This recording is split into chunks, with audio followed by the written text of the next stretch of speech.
All right. Are you ready for this, Vincent? You sure? All right. Here's what I want you to do now.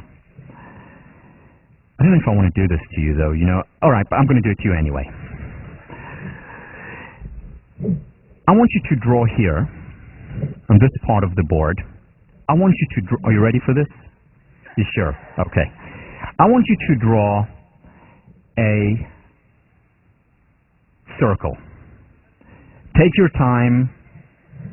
Take your time, no hurry. You can also erase and put back. But I want you to draw, give your best shot here. I want you to draw a circle.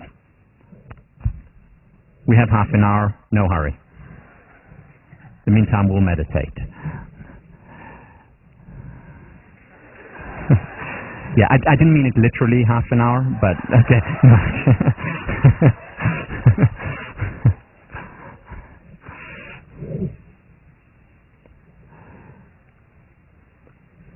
Okay. Use it as a time in, that's all. A circle. Vincent, well done. Woo! Okay, you're not done yet. Hey. Whoa. Don't run away on me now. Okay. So, I'm putting a line here. And what I'd like you to do here is draw something else. Are you ready for it? I would like you to draw another circle, but this time, as you drew it, or as you think you drew it, when you were 3 years old. 3 years old. Again, take your time, metaphorically speaking, take your time, and draw a circle as you think you drew it when you were 3 years old.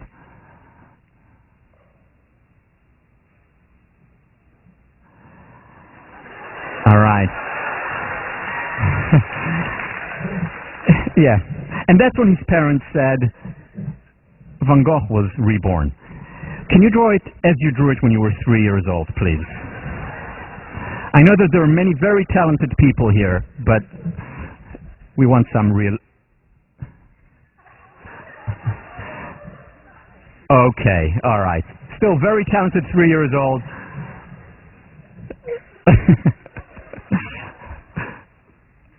Okay, all right, good. Now I want you to do one more thing. I want you to draw here another circle, this time as you drew, or you think you drew, or as you tried to draw when you were 1 year old.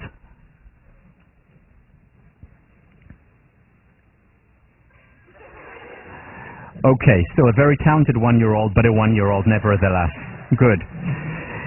All right. Now, Vincent, the one thing that I really don't like doing teaching. I mean, I love to teach, but the one thing that I really don't like doing is grading. I hate grading. But as a teacher, you have to do it. You have to do it. So I'm going to have to grade you. I'm sorry. I'm sorry. I look at this entity, and what I see is a circle, actually. If I put a line in the middle, more or less the equidistant from that point, if I put a point here, it's actually very good.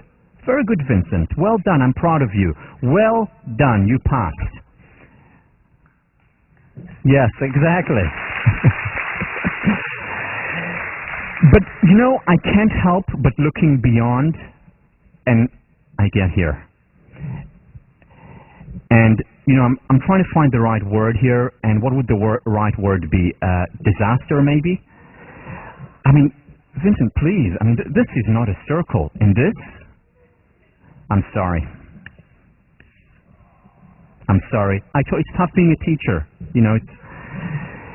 But I have a question for you, Vincent. I have an important question for you. Could you have gotten to drawing a real circle without having drawn hundreds and thousands of failed circles? In other words, could you have gotten here without being here? Absolutely not. There is no other way to succeed. Thank you very much, Vincent.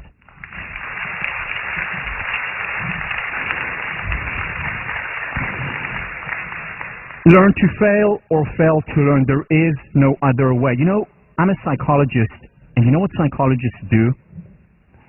Psychologists watch people. And I watch you every time you come to class. And I watch you very, very closely.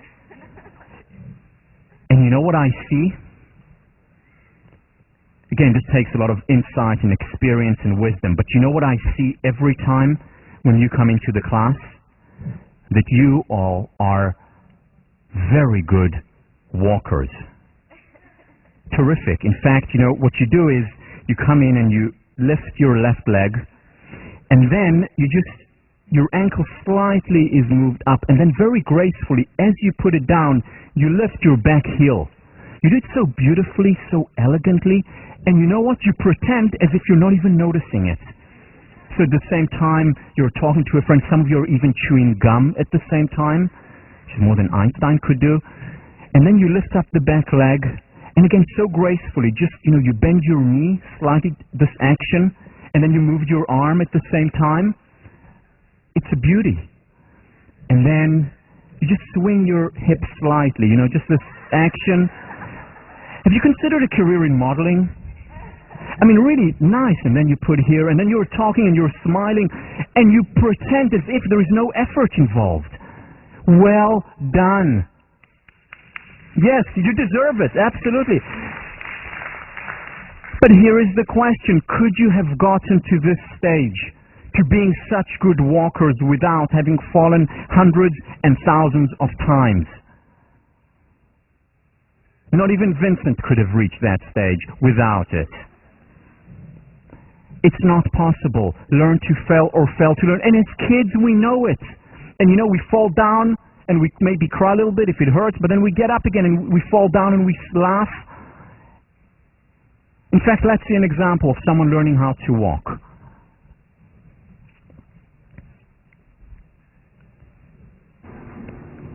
Go get mommy. Go get her. Go get mommy. Oh, good job. Oh, good job.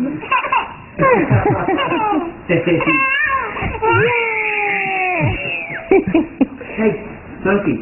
Can you walk back to Daddy? Once. Give me your hand. Slow down. Slow down.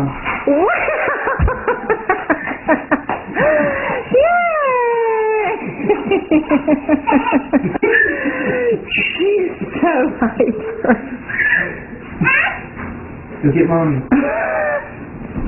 Go get mommy. Go get mommy. Go get her.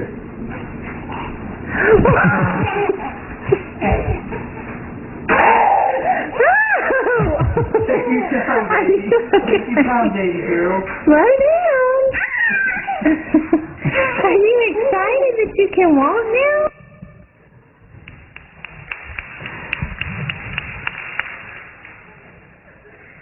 The joy of learning. The joy of... Where is it? Where is it? Where does it go? Well, it goes away because we come to a certain age where we begin to understand that other people are watching us, and then the image kicks in. Oh, no, I'm not going to try because what if I fall? Oh, no, I'm not going to ask her out because what if she says no? Oh, no, I'm not going to try for this play because hardly anyone gets that. Oh, no, I'm not going to share because what if they don't like what I have to say? Oh, no, everyone is so smart, I'm not going to speak up. And we avoid instead of coping. And that affects our self-esteem, our confidence, our resilience, our happiness levels in the long term. Or we go on a date and everything has to be so perfect. So perfect. Forgetting how we learned how to eat in the first place.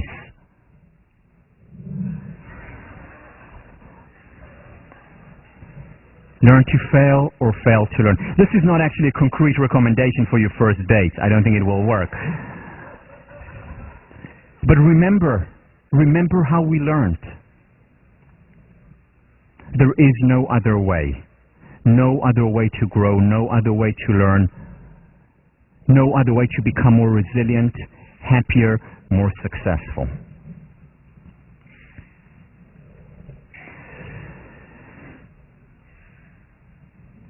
Have I said this before? This is my personal mantra that I repeat to myself over and over again, especially after failures, especially before doing things when I'm afraid to do them and when I said, well, maybe I shouldn't do. Because what happens if? Well, what happens if? What happens if is worst case scenario, I learn. Worst case scenario, it hurts. But I'll bounce back up again. I'll bounce back up after Rena. I can handle anything. Wei Ji, the Chinese character for crisis, has two parts. The first part is danger.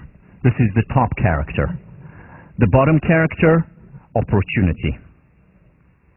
There's the danger of failing, and wherever there is a crisis, there is also an opportunity to learn and grow.